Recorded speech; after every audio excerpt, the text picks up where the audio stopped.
Welcome back to Morgan's video blog, Morgan's online blog in video format. Today I'm here to share with you 7 tips for writing better villains. Write the villain your story deserves. As I've discussed before, there's a difference between an antagonist and a villain.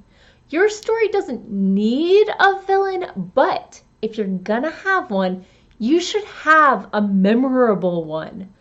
Prince Humperdink or Count Rugen, the Joker, Voldemort, Emperor Palpatine. These are the names and the stories that stick with us. And sometimes we love them despite ourselves. Okay, Loki too, clearly. Hi, Loki fan. But how does one create a memorable villain worthy of one's story? Here are some tips. Step 1, avoid underdeveloped villains.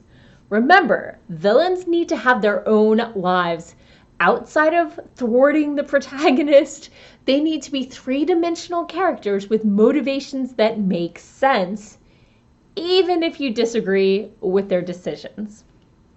Step 2, if you're gonna use a cliche, add a twist. We've seen the childhood trauma, the revenge on the government or mob or whoever, the delusion that they're doing the right thing. Make sure you're not following the formula too closely. Tip 3, make sure your villain isn't underpowered. The protagonist has to work for their win. You don't want to just hand it to them. There has to be credible belief that the villain should win.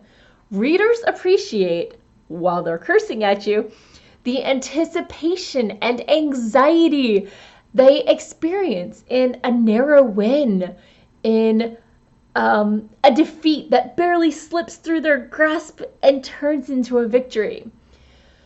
Much more appreciated than the easily thwarted villain. Tip 4, villains should be flawed. Villains are only human, or at least most of them. Typically, it's their own personal flaw that leads to the protagonist's win, or at least a stalemate. Pride is traditional, but something has to get them to lose control of themselves and or the situation. Note, the flip side of this is that the protagonist should win because they've conquered their own personal flaw. Yes, your heroes need to be flawed. Maybe not permanently, but facing that flaw and accepting it during the story's climax. That's how you really make your hero work for it.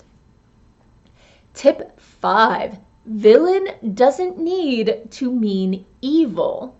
Bad guys don't have to be evil just because they oppose the protagonist. Was Mr. Smith evil? At least at first, he got some pride thing going for him. They just need to have conflicting goals. The teacher who's trying to get the class to just pay attention. The parents who just want what's best for their children. The dedicated priestess of Cthulhu who just wants the ancient ones to devour humanity. Ignore that last one. But in a recent movie that I won't name for fear of spoilers, the protagonist ends up agreeing with the villain's argument, albeit not their methods. Just because you're the bad guy doesn't mean you're not right.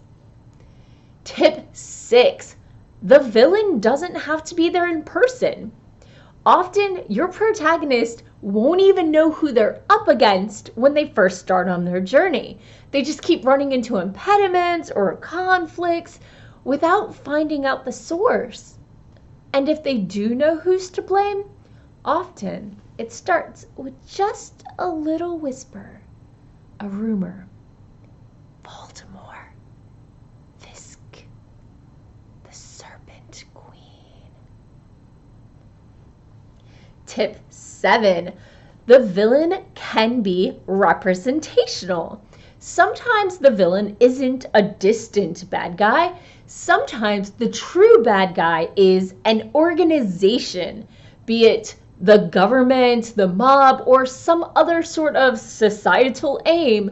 You can use an agent of said organization to represent or embody the villain for your protagonists, such as the operative in Firefly or Miss Coulter in The Golden Compass. They're both stand-ins for the true enemy. And there you have it, 7 tips for writing better villains. Good protagonists deserve great villains. Who's your favorite protagonist? Thanks for watching. Feel free to subscribe and tune in next Thursday for more writing tips and writerly musings.